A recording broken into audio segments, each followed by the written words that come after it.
자, 테이블 압축인데요. 테이블 압축은 실제 현업에서는 안 해요. 깨놓고 얘기해서. 왜 안 하냐면, 테이블 압축하다 보면,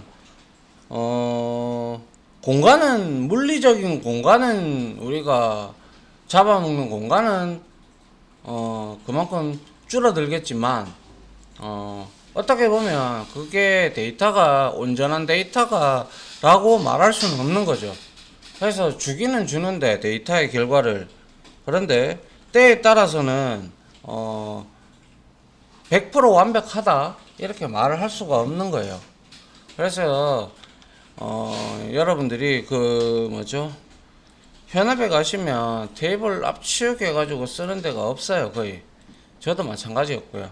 근데 압축 기능을 이 언제 쓰느냐면 통상적으로 우리가 이제 왜 테이블들을 이렇게 옛날 데이터들을 이렇게 놔뒀다가 그거 이제 용량 잡으니까 이제 필요도 없는 데이터인데 막말로 나 전화 안 해봤습니다, 참고로. 근데 그런 데이터라면 놔둬야 되기는 놔둬야 되니까 그건 물리적인 공간을 좀 덜 차지하게끔 압축을 할 수도 있겠죠, 그죠? 맞습니까? 예, 데이터는 놔둬야 돼요. 아무리 옛날 거라도 놔둬야 돼요. 함부로 지우면 안 돼요. 절대 로우 데이터는 지우다가 작살나는 경우가 있어요. 그래서 자, 봅니다. 뭐 테이블 압축 말 그대로 여러분들이 파일을 압축하는 거하고 똑같은 거예요. 그래서 SQL 5.0부터 자체적으로 압축하는 기능을 제공을 하는데, 압축 기능은 대용량 테이블에 물리적 공간을 절약을 하는 겁니다. 그래서 압축 가능한 조건이 있는데요. InnoDB 파일 언더바 포맷 시스템 변수의 값이 바라쿠다라는 건데, 그냥 다 바라쿠다라고 돼 있어요. 이거는. 그리고 InnoDB large prefix는 on. 이것도 전부 다 우리가 on으로 기본값이 on으로 다 돼 있어요. 그래서 보시면 되고요. 압축이 되어도 테이블을 조회, 활용하는 데는 문제가 없어요. 근데 이거는 한번 깨져버리면 걷잡을 수 없어요. 깨져버리면 다 깨져버려요. 그래서 단지 그래서 제가 말씀드렸다시피 안 쓰는 데이터라면 아예 우리가 이제 현업에서도 활용을 하지 않고, 그런데 혹여 이제 예전에 있던 거를 우리가 조금 그나마 찾아보려고 할 때, 그때 이제 압축이 거의 한 45% 정도 되거든요. 그래서 만약에 10메가짜리면 뭐 거의 한 5.5메가까지 이렇게 낮출 수가 있어요. 그럼 이게 10기가면 거의 한 45%, 4.5기가를 절약을 할 수 있게 되는 거죠. 아마 그러한 정도의 개념만 있다. 그 정도면 여러분들이 아시면 됩니다. 알겠죠? 예. 그게 압축 기능이고요. 자, 그 다음에 임시 테이블은요, 그냥 말 그대로 템퍼러리예요. 템퍼러리 우리 템프 폴더에 있듯이 템퍼러리 임시 테이블이에요. 그래서 얘는 여러분들이 루트 해가지고 이제 1, 2, 3, 4 해가지고 들어와가지고 세션 이제 연결이 되잖아요, 그죠? 맞죠? 예, 세션이 무엇인지는 알고 있죠, 다들? 세션하고 쿠키의 차이점이 뭐죠? 아신다고 했는데.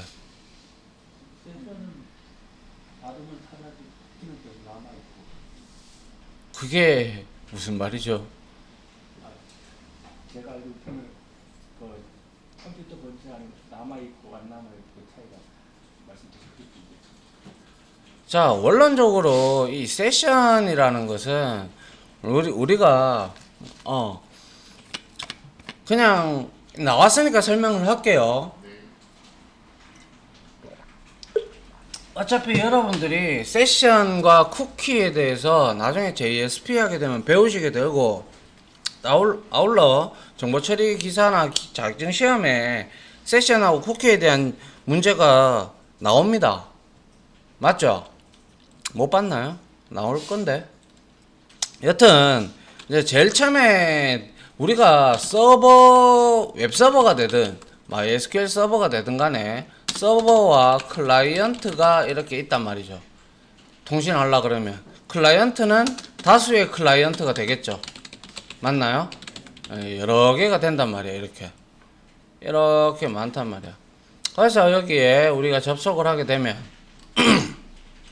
이게 웹서버라면 스레드 풀이 하나의 스레드가 얘를 관리를 하는 거고, 그리고 이게 DBCP 커넥션 풀이라고 가정을 한다면, 그러니까 그거는 DB 서버에 존재하는 건데, 그거는 이제 커넥션 객체를 유지하는 게 바로 스레드 풀인데, 이렇게 서버와 클라이언트의 이제 웹으로 보자고요. 웹서버라고 보면 우리가 웹서버의 프로토콜이 뭐죠? 프로토콜이라는 의미를 모르시나요? 아실 텐데 이제. 그쵸? 어떻게 통신할 건지 규약을 내리는 게 바로 우리가 프로토콜이라고 하죠. 그래서 HTTP도 있고 FTP도 있고 뭐 SMTP, POP, 텔넷 뭐 여러 가지가 있다, 그죠? 맞습니까? 그에 따라서 또 포트 번호도 다르고요. 그래서 HTTP 프로토콜은요, 이 통신 규약은요, 얘는 클라이언트한테 요청이 들어와 가지고 여기에 클라이언트에 요청이 이렇게 딱 들어오면 뭔가 리퀘스트를 하게 되면 얘가 리스판스를 해줘요. 반응을 해줘요. 응답을 줘야 되니까. 응답을 주면 그냥 얘는 HTTP 프로토콜의 성질은 요청이 오면 응답이 오니까 응답을 해주고 그냥 끊어버려요, 이 관계를. HTTP의 성질이 그래요. 특징이에요, 특징. 그러다 보니까 다시 이 클라이언트가 나 분명히 아이디하고 비밀번호 입력하고 들어갔는데 또 입력해야 되겠잖아요. 그렇게 되면, 그죠? 네. 네. 끊어버리니까.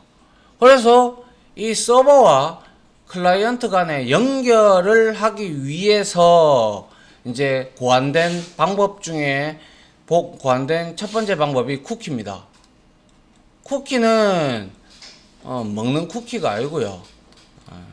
얘는 우리가 이제 클라이언트 단에 어떠한 어떠한 데이터, 그러니까 소위 말해서 이제 서버와 클라이언트가 연결을 하기 위해서 서버가 생성한 그러한 이 클라이언트에 대한 정보를 이 로컬 PC, 클라이언트 PC에다가 얘는 저장을 합니다. 로컬 쿠키라는 객체로. 그래서 우리가 뭐 쿠키에다가 헤더 파일도 넣고 그리고 뭐 여러 가지 내용을 저장을 해서 넣어요. 근데 얘는 로컬 PC에 있다 보니까 보안에 상당히 불리하겠죠. 맞죠? 예. 뭐 예를 들어서 누군가가 서버가 아니라 로컬 PC에 있다면 자기가 좀 프로그램 코딩을 프로그램 좀 할 줄 알면 쿠키가 어디 있는지 알아가지고 그 사람의 인적 사항들을 알아낼 수도 있겠다, 그죠? 맞나요? 예. 그래서 쿠키는 통상 한 4KB 밖에 안 돼요. 4KB 밖에 안 되고 약 300개 정도의 그러한 데이터들을 저장을 할 수 있는 용량밖에 안 돼요. 그러다 보니까 이제 뭐라 그래야 될까요? 얘는 이제 점점 후퇴되고 이제 사라져 가고 있는 추세예요. 옛날에는 뭐 XP나 그리고 윈도우 7도 썼죠. 뭐 쿠키 약간. 근데 이제 10 들어오면서 쿠키는 거의 다 사라졌고 이제 세션이 등장하기 시작했는데, 세션은 똑같아요. 하는 일은 똑같은데 연결을 하는 거는 연결 객체가 똑같은데, 이 세션은 이렇게 클라이언트가 웹서버에 접속을 하면 이 클라이언트에 대해서 세션 아이디를 부여합니다. 세션 아이디를 부여해 가지고 우리 왜 옛날에 객체 입출력 아웃풋 스트림 배웠죠? 네. 그때 그래서 시리얼라이저블 하면 그 객체가 유일한 객체라고 이렇게 숫자를 만들어 주잖아요. 그죠? 기억 안 납니까? 아닙니까? 뭐 대답을 하네. 안 배웠습니까? 배웠습니다. 직렬을 하려고 그러면 시리얼라이저블 해야죠. 네. 그래야 바로 똑바로 세울 거 아니야. 네. 예. 그래서 그런 거와 같이 세션 아이디를 줘요. 그 아이디의 길이는 상당히 깁니다. 참고로 몇 자리인지는 모르겠지만 보면 찍어보면 상당히 길어요. 그러면 이 클라이언트가 여러 개의 클라이언트가 이렇게 HTTP하고 HTTP 통신을 하다가 끊기면 이 세션 아이디하고 클라이언트에 대한 정보가 이거는 로컬 PC에 저장이 되는 게 아니라 서버에 저장이 됩니다. 서버에 저장이 되고 얘가 연결을 끊었다가 이제 끊겼다가 다시 요청이 들어가면 얘의 세션 아이디를 확인하는 작업을 합니다. 얘가. 그래서 세션 아이디가 아 이놈이구나. 그러면 임마 이거는 보니까 접속해 있네. 인밸리드가 아니고 밸리드 상태네. 그러면 얘를 이제 그냥 아이디하고 비번을 안 치고 이제 해도 이제 유지하게끔 그렇게 만들어주는 방법이죠. 그래서 쿠키의 이러한 단점들을 얘는 서버에 저장하니까 용량의 제한도 없을 뿐더러 세션 아이디를 부여하니까 또 보안에도 상대적으로는 강하겠죠. 로컬 PC에 비해서는. 근데 서버 단에서 한번 틀리면 작살날 수도 있겠죠. 여튼 쿠키하고 세션은 서버와 클라이언트가 딱 연결되어 있는 형태를 우리가 이제 세션이나 쿠키를 가지고 연결 수단을 만들어 놓은 거예요. 근데 이제는 점점 쿠키의 시대는 사라지고 세션의 시대가 거의 하고 있죠, 지금도. 그래서 여러분들이 나중에 JSP 배우면 세션하고 쿠키에 대해서 디테일하게 배우니까 그때 가서 보시고 일단은 이런 것들은 연결 객체다라고만 기억을 하시면 될 것 같습니다. 알겠죠? 네. 뭐 갑자기 뭐 세션에 대해서 설명하고 있어.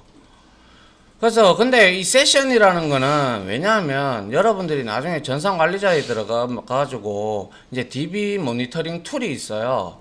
뭐 이런 워크벤치도 있겠지만 뭐 여러 가지가 있어요.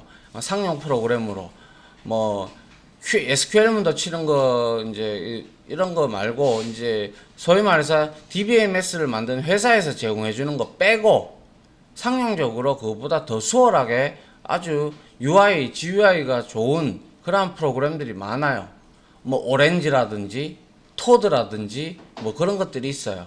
그런 것들은 SQL 관련된 것들 쿼리 작성하고 그리고 PLSQL이나 그리고 SQL 프로그래밍, 스토어드 프로시저 이런 것들을 아주 손쉽게 볼 수도 있고 손쉽게 수정할 수도 있는 프로그램들이 다 있다고요.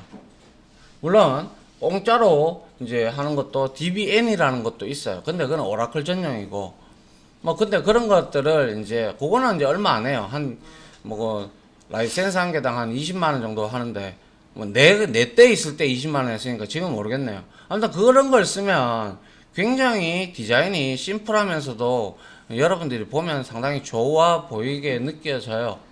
그래서 그렇게 하면 항상 탭에 위에 상단 탭에 보면 세션이라는 게 있어요. 이 세션이 뭐냐 하면 이제 딱 눌러보면 이 DB에 접속해 있는 클라이언트들을 현황들을 쫙 뿌려줘요. 쫙 뿌려주면 얘가 지금 현재 인사부서의 모듈에 접속돼 있다. 뭐에 접속돼 있다. 뭐에 접속돼 있다. 이렇게 돼 있어요. 그러다 보면 이제 우리가 트랜잭션이 잘못해가 걸리면 여기에 이렇게 되면 세션에 클릭을 해보면 여기에 락 걸려 있어요. 둘 다. 같이 이렇게 물려 있는 거예요. 얘 둘이는. 그러니까 서로 동작도 안 하고 저장도 안 되고 이래 되는 거야. 커밋이 안 되는 거지. 그러면 이제 연락이 온단 말이지. 이게 회계팀일 수도 있고 이게 이제 회계부서에 들어가서 전표 치는 놈이라고 봐정을 했을 때 같이 물려버리면 이런 것들은 이제 전화가 오죠. 회계팀에 쳐서 전화 오든가 아니면 여기서 전화가 오겠죠. 그럼 전산팀은 이제 이거 쓱 보고 이거 두 개 물려 있거든요. 그럼 여기서 뭐 둘 다 킬 쳐야죠. 둘 다 죽여야 돼. 그러고 나서 네가 먼저 작업해라. 네가 먼저 작업해라. 이 얘기는 우리가 선택해서 얘기를 해주면 돼요. 알겠습니까? 알겠습니까? 자, 그래서 우리가 지금 이렇게 워크스페이스로 워크스페이스래 워크벤치로 우리가 이렇게 접속했잖아요. 지금 맞죠? 이거 지금 위에 보면 로컬 인스턴스라고 뜨죠, 그죠? 여기에 상단 탭에 보면 로컬 인스턴스라고 떠요. 예. 이게 지금 바로 하나의 세션이에요. 근데 여기에서 내가 로컬 인스턴스가 아니라 여기에 만약에 예를 들어서 한 개 더 했어. 그러면 인스턴스가 두 개 생성됐죠. 여기 보세요. 여기 인스턴스가 두 개 생성됐잖아. 맞나요? 예. 그래서 이걸 우리가 이제 세션 객체라고 해요. 그래서 이제 이런 것들이 이제 나중에 되면 클라이언트가 되겠죠. 맞나요? 그러면 요게 닫혀버리면 임시 테이블이 그냥 날아간다 이 뜻이에요. 이거는. 알겠습니까? 만드는 거는 create temporary table 어쩌고 저쩌고 만들면 되고요. 그래서 세션이 닫히면 자동으로 삭제가 되고요. 그리고 생성한 그 세션에서만 접근이 가능하고 외부에서는 접근 못해요.